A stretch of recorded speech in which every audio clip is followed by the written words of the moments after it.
Live from a studio apartment, this is Misinformation. Welcome in. welcome, everyone. And get started with some jokes. Some jokes here. All right. What's going on in the news today? Yeah, the Ukrainian President Zelensky has offered his guidance to the U.S. on combating Iranian drones. Yeah, apparently he has some experience with those. Yeah, he even gave advice on using Ukrainian drones, or as they're known in America, Democrats. You can just program those puppies and send them on their way. They just do whatever they're programmed to do. Fully autonomous. Is apparently the Iranian regime, or what remains of it, is reportedly already reaching out to the Trump admin to begin negotiations for ending the war. Yeah, they said they'd keep fighting, but they heard paradise is running out of virgins. It's a big problem. It's worse than the oil shortage in China.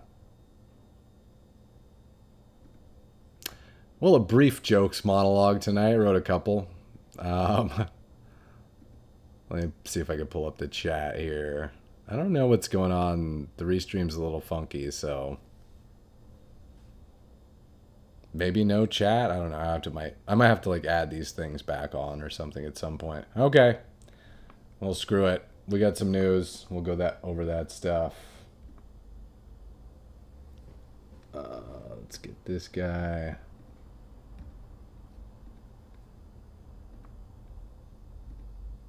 Perfect. Okay.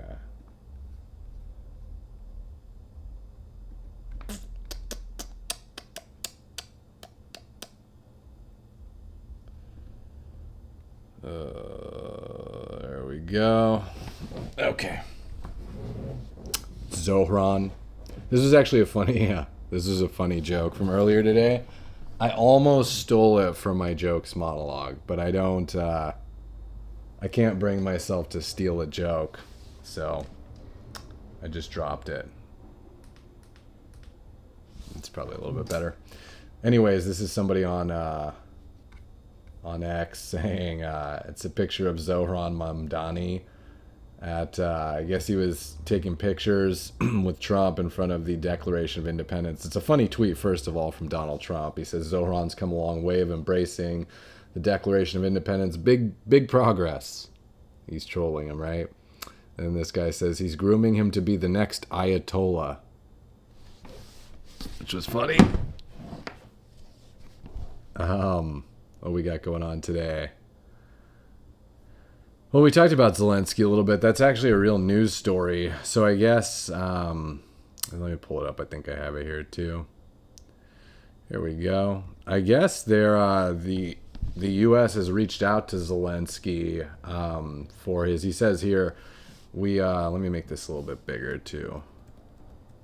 He says, we received a request from the United States for specific support and protection against Shaheds in the Middle East region. Shaheds are basically the Iranian drones, which we'll get into kind of what that is and how they work and everything in a sec. He says, I gave instructions to provide the necessary means and ensure the presence of Ukrainian specialists who can guarantee the required security. So basically, they've been fighting this war with Russia for a long time here. Russia uses a ton of drones against them, obviously. And then Russia is supplying the parts for a lot of Iran's drones that they're using, okay? So he has a bunch of experience basically running defense against a drone war, essentially. So the U.S. is actually calling on him right now. There's an official use for Zelensky, finally. He's like the guy you call when you're just getting hit by drones nonstop. You need some advice, right? These are the drones in question. Let me pull them up. So it's an interesting situation because you essentially have the U.S. fighting against Iran, right? These are the Shahed drones here. Now, this is Iran's main, basically, defense currently. And this was their plan kind of all along. You know, they realized they're not as big of a military as the U.S. They can't really compete realistically with us. You just saw reports today that we've sunk nearly their entire navy. I think it's something like 30 ships that are now at the bottom of the ocean. So they are trying to fight a campaign of asymmetric warfare, which is essentially you can buy all these drones, right? Or you can make these drones. You can manufacture them. They're fairly cheap. I want to say they're like, I mean, relatively speaking, for a war, you know, I want to say they're like 20. Well, it's got it right here. They're about 30 to 50,000 bucks a piece to make these drones, and they can make thousands of them, right? Problem is, shooting down the drones costs 10 times more. So every time it costs like 50,000 to make one. Every time we or Saudi Arabia or somebody shoots down one of these drones, it can cost up to like $1 million, right? Just to shoot one down, 500,000 to $1 million, whatever. And they're very difficult to track. They usually fly under radar. They can get around normal defense systems. So it is a big problem for the U.S., even though you're not seeing too many of these. But there were a couple high profile. So when you see the reports of the 6 military members that were killed, I think they were some of the earliest U.S. casualties in the war, that was actually a drone attack from Israel, or not, from Iran, rather. So that wasn't a missile, that was one of these guys, one of the Shahed drones. I believe it was like almost a mobile base that we had set up in Kuwait, I want to say. So like trailers and stuff like that, and Iran got one of these drones through, or a couple of these drones through, and it ended up killing 6 U.S. service members, right? They also attacked the UK. The UK controls a little military island on Cyprus, and there was a drone attack there, which is why the UK suddenly flipped around. You know, initially you had Starmer saying that he wasn't going to get involved in the US-led war with Iran. All of a sudden they got attacked by Iran with one of these drones, and they started to soften their tone a little bit. So here's one of the drones here. This is a video of one of the drone strikes. I guess one of them early on when Iran just started firing against everyone, which, by the way, worst military decision in history. It's like if you got, like, you're getting hit by a bully and you try to jump everyone around you except for the bully. It's just the worst idea because it turned everyone in the area against them, and even the UK, you know, France, other countries that would have otherwise wanted nothing to do with it are like, well, they're kind of attacking everyone right now. So I don't know that the belligerent campaign worked very well. In any case, this is a video of one of those drone strikes on a building in Bahrain. Check it out. I think we can get a better video if we zoom out a little bit here.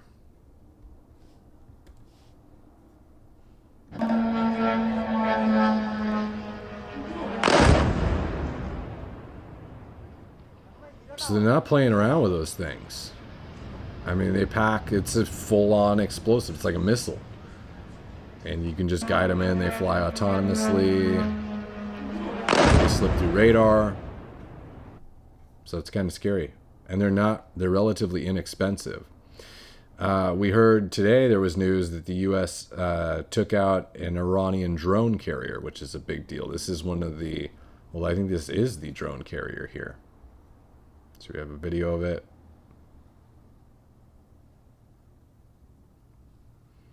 It's getting blown up by the U.S. military here. So yeah, I guess this was a big deal. Iran recently had said that this was a really important part of their military. This was before they got attacked by us. They were saying, I guess it was a year ago, the addition of this ship to our fleet is an important step in increasing the defense and deterrence capability of Iran in distant waters and maintaining our national security interests. So they banked a lot on this drone warfare, you know, which is why the U.S. is now bringing in Zelensky for some feedback. Meanwhile, you have the U.S. that is fighting a very advanced, space-enabled, AI-enabled future war, basically, right? We heard today that Space Force is using, I guess it's heat-seeking infrared beams to identify missiles immediately upon launch, okay? Someone was tweeting about it. They have videos here of various leftist comedians making fun of Trump for even starting Space Force. Space Force was a joke. No one asks how we're going to pay for this Space Force. There's no threat in space. Who are we fighting? Satellites? When Trump talks about Space Force, he makes it sound like we're going to be on a rocket riding to the moon, like Space Force, riding up there and killing aliens. Joke's on them. Yeah, joke's on them. So basically, we're using it to spot these, there's kind of a running gag that every time Iran launches a missile, within like a couple of minutes, that missile launcher is destroyed. Because we have eyes all over, probably guided by AI, that are looking for missile launches so that we can identify targets. So every time they launch a missile, we take out the missile launcher. Really defeating. And at the same time, we're learning, this is Jesse Waters again. He's got some really, I like his feed a lot. He's really informative. He's basically going over the future warfare, 21st century warfare, he calls it. B-52s dropping massive ordnance, artificial intelligence identifying the targets, Space Force tracking missile launches in real time, laser weapons taking drones out of the sky. What they're saying is they're referring to, in terms of the AI use in the war so far, so I was confused about this at first. I was like, what is it doing exactly? Right? Because they're working with, I know Trump recently fired Claude, that was Anthropic's AI, but apparently they're still using it now and in the next 6 months to aid in military combat. So, at first I was like, what is it doing exactly? Like I can only picture it like coming up with the mission names, right? They're like, it's I like Fury, but can we make it more like College, bro? And it's like, have you tried Operation Epic Fury? And they're like, great. But it turns out the verbiage they're using is it shortens the kill chain.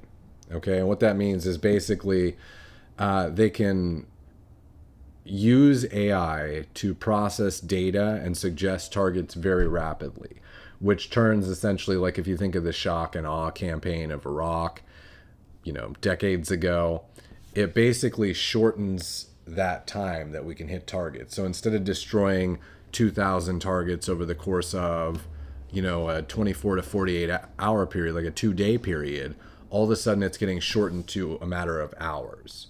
So these strikes are happening faster than they've ever happened in the past, and it's because of the AI-enabled ability to kind of crunch intelligence. It's also being used to give them summaries of information, right? It's kind of what we all use AI for, is to take big chunks of information, break it down, summarize it, right? So that's allowing them to think faster and to move faster. That's at least the confirmed uses of AI that we're aware of, right? Shorten the kill chain. I think I had a little grok thing on it. Let's see. I was just confirming. Yeah, Grok confirms this aligns with March 2026 U.S. operations deploying Anthropic AI alongside B-2 bombers and low-cost suicide drones modeled after Iran's Shahed series, as reported by Reuters, enabling precise retaliation against Iranian drone swarms at a fraction of defensive costs. So there's the AI stuff. Interesting side note here. I guess we actually collected one of Iran's Shahed drones off of a battlefield at some point a couple years ago, reverse engineered it, and I think our version is called Lucas drones. I don't know what that stands for, but our drone technology that we're using in warfare against Iran is actually their invention, or their design, rather, that we're using against them now. So it's kind of interesting. So, I'd mentioned earlier the UK had initially come out and said that they were not going to partner with the United States. They actually refused our ability to use their bases. So let me kind of point this out on Google Maps if I can. Let's see if it pulls it here. Google Earth. I live right next to a parking lot, and it's like a low-key club night, so you might hear people blasting their radios. It's not me.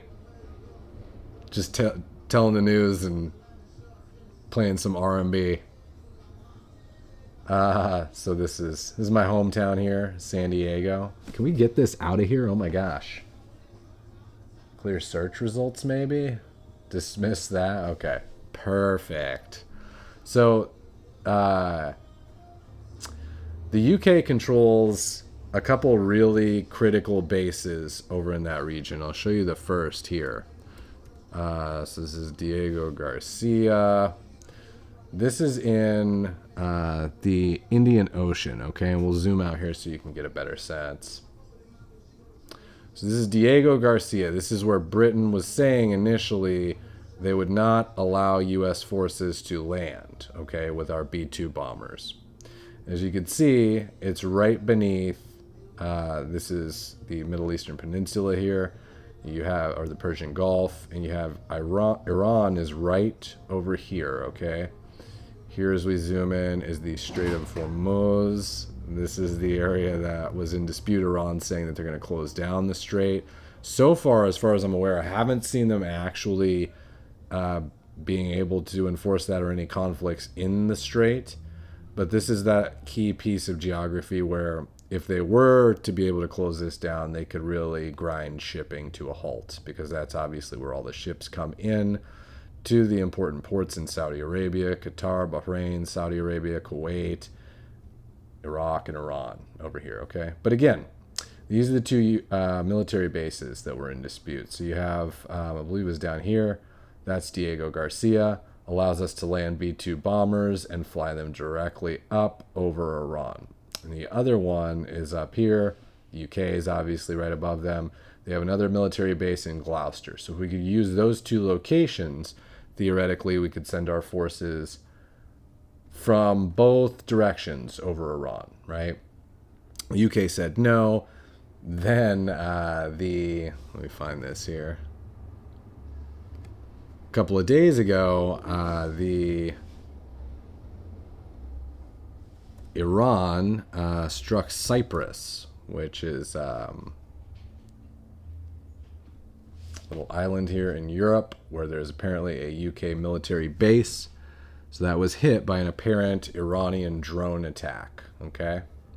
Once that happened, Starmer came out and said that they're willing to cooperate with us and we can use the bases. All right.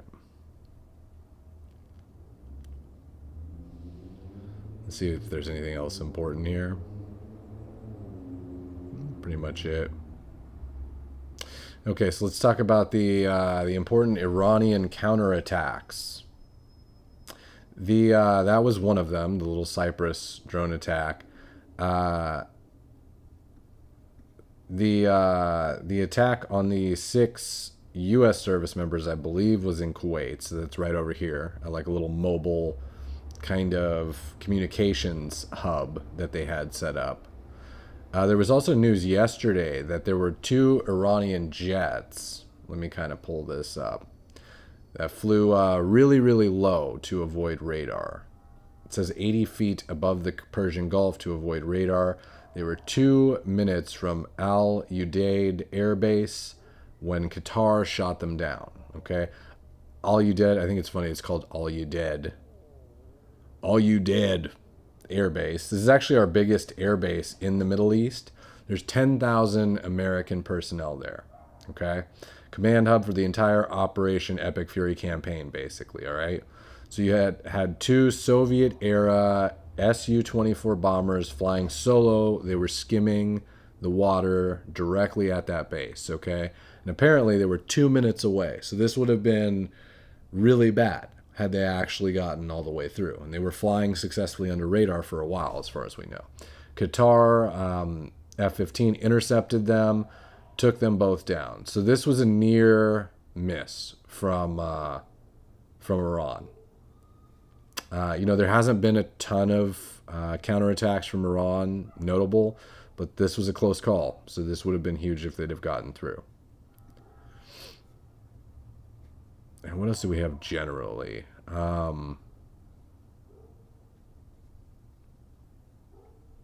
There was, so the Senate yesterday voted on the War Powers Resolution.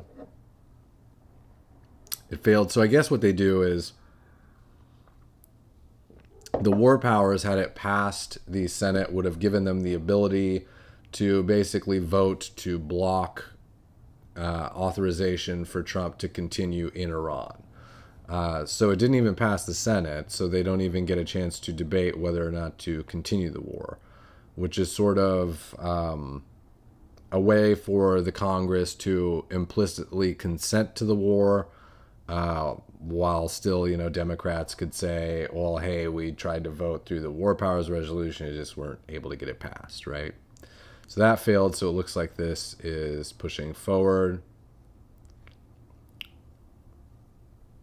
Zelensky, what else?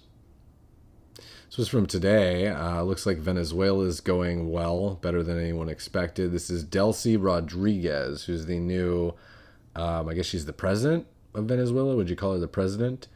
Thanking Donald Trump, who 2 months ago bombed Caracas and forcefully stole their president. Entre el gobierno quiero igualmente agradecer al presidente de los Estados Unidos, Donald Trump, que en medio de nuestra reunión. There's her thanking Trump. Here's her tweet about it here. I thank President Trump for the kind willingness of his government to work together on an agenda that strengthens binational cooperation for the benefit of the peoples of the United States and Venezuela. So Venezuela was a place that a lot of people said you can't go in there, you can't do anything. If you do, it's going to lead to a bloody, years-long war. Apparently, if you just snatch the president, it's over and done with, and you get to install a very U.S.-friendly leader. Now, I haven't looked this up yet, but I'm wondering if this was the leader. There was one leader there who, I believe it's her, who was saying initially that when Trump came in, they gave her a call and said, you have 15 minutes to decide if you're going to get on board with this or we're going to kill you. This might be the same person. It might be a different person. I haven't had a chance to look it up yet. But if I were her, I'd be happy too. I'd be stoked. I'd be thanking the shit out of Trump. Because you don't want to get snatched. Is that...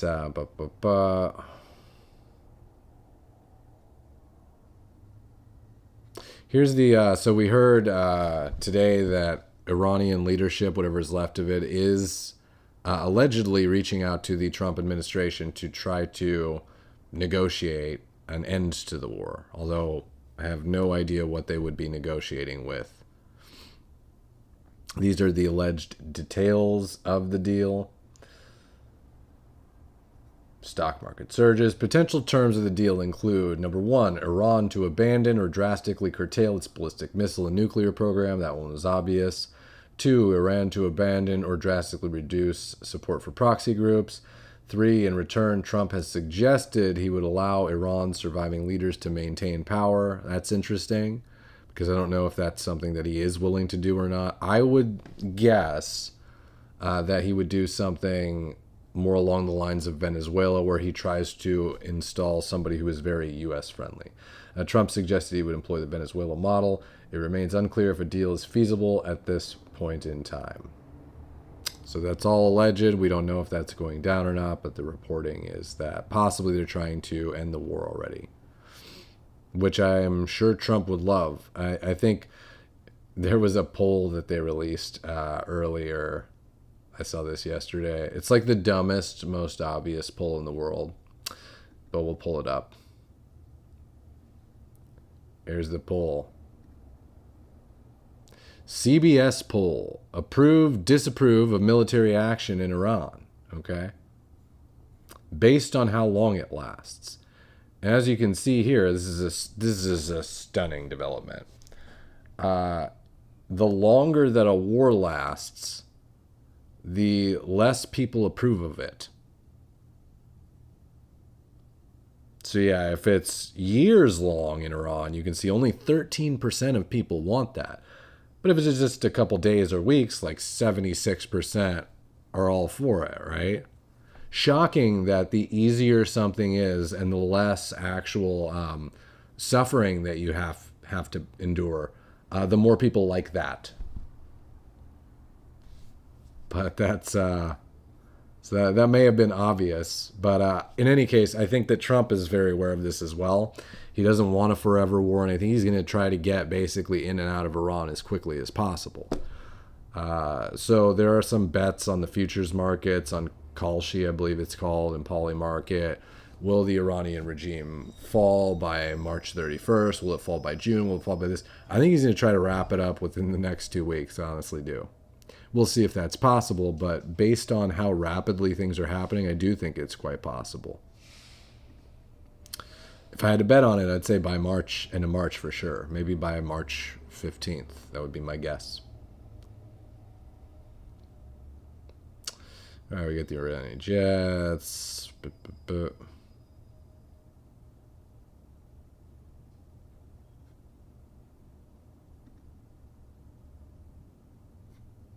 Yeah, that's basically it. We have, I mean, the biggest thing to point out were those drones versus the AI war being fought by the U.S. There was some, I know the UK is allowing the U.S. to use its Air Force bases now in the nearby region.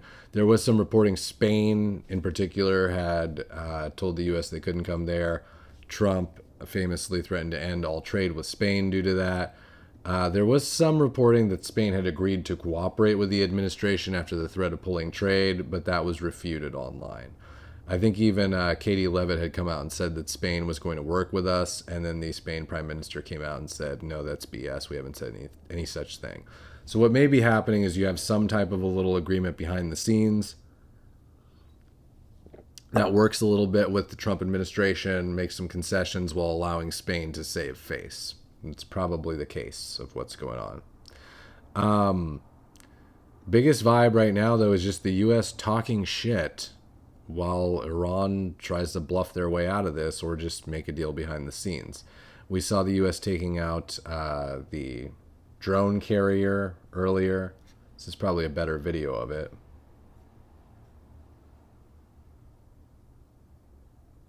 So I think there's 2 strikes, at least in this video. There's the first, and then they hit it again in a sec.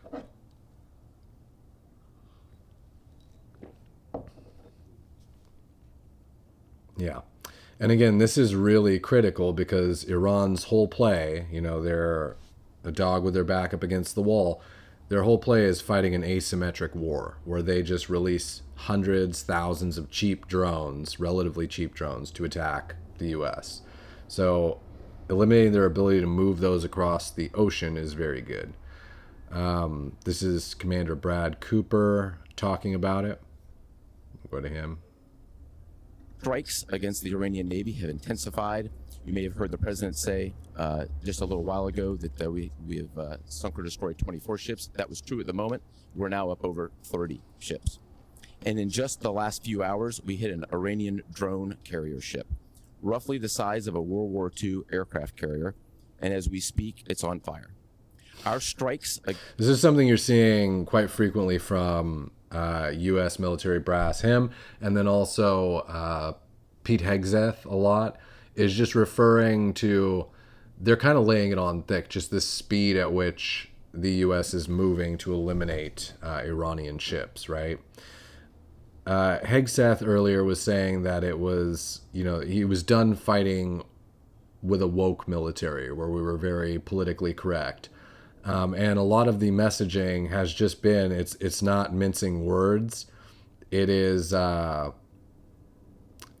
it's really putting down the Iranian military and making it clear how much, in an ironic way, the U.S. is defeating them. You have Hegseth here saying it was never meant to be a fair fight.